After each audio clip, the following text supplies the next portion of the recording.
We quite understand. What was it that you wished to discuss?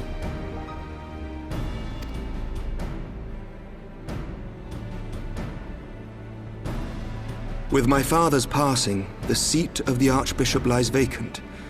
And so, in accordance with canon law, I have assumed his responsibilities. I should stress that this is a temporary measure.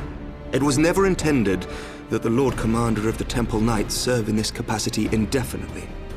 Quite the opposite. The statutes specify that I should surrender my powers as soon as a conclave of the senior clergy and the high houses have named a new archbishop. But in light of recent events, that would not seem appropriate. I confess I did not expect you to divulge quite so much quite so soon. The details of the Archbishop's plans, perhaps, but the true origin of the war and all it entails? I too had concerns. But when the Warrior of Light is witnessed returning to the capital upon the back of a dragon, one's options are rather limited. Mayhap I could have concealed certain details, but for how long? And at what risk? Should the truth have come to light in the meantime, how would the people have viewed my silence?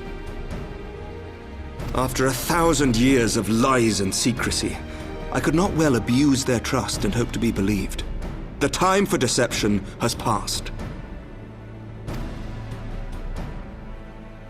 I only wish the people agreed. That some would deny the truth I had anticipated, but not this many. And among the few who acknowledged that my father had to be stopped, no small number question our methods. If they suspect a coup, it will not be long before some turn to violence. It has already begun, and that on both sides. Men and women of the cloth are being harassed in the streets. Some have even been assaulted in the Broom. Hilda and her people have formed a watch to help us maintain order. But such measures will not prevent the unrest from spreading. For all our talk of peace, the people remain frightened and confused. For their sake, we must bring the Dragonsong War to a definitive end. And we should be glad to help you, Sir Emmerich. But what precisely would you have us do?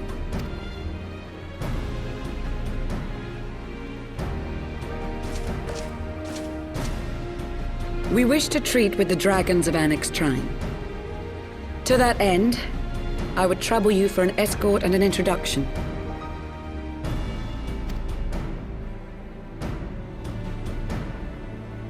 Annex Shrine?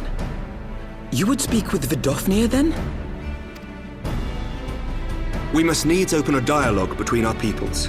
Acting as my representative, Lucia will extend an invitation to their leader, that she might visit us here in Ishgard. Were she still with us, I would of course have beseeched Isel's assistance in this matter. But as she is not, I must ask that you aid us in her stead. Will you do us this favor?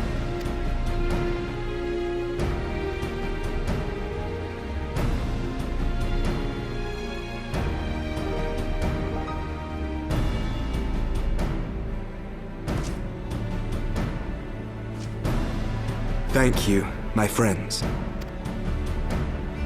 Lucia, I leave the rest to you.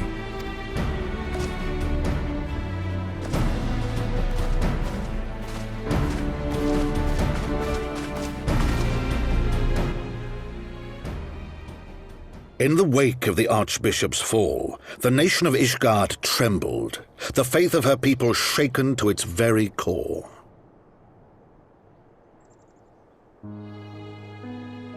For 1,000 years had they fought and died, certain of the justice of their cause, only to be told that their holy war was born of the sins of their forefathers. What then for those brave men and women, thus stripped of their righteousness but to despair, to deny the truth and decry its speakers?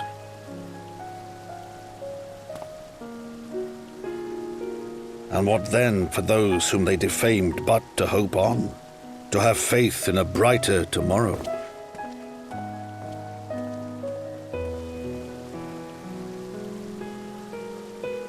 A tomorrow in which man and dragon might live together in harmony, then as distant as the very stars in the heavens.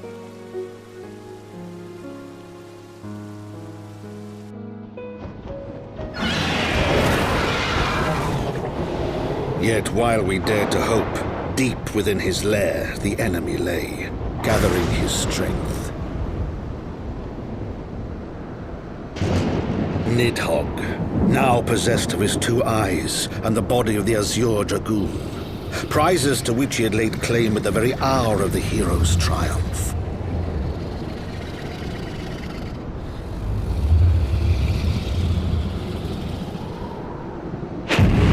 As desperately as we sought the solace of peace, the great worm craved the misery of war. Nor was he alone in his misbegotten desire.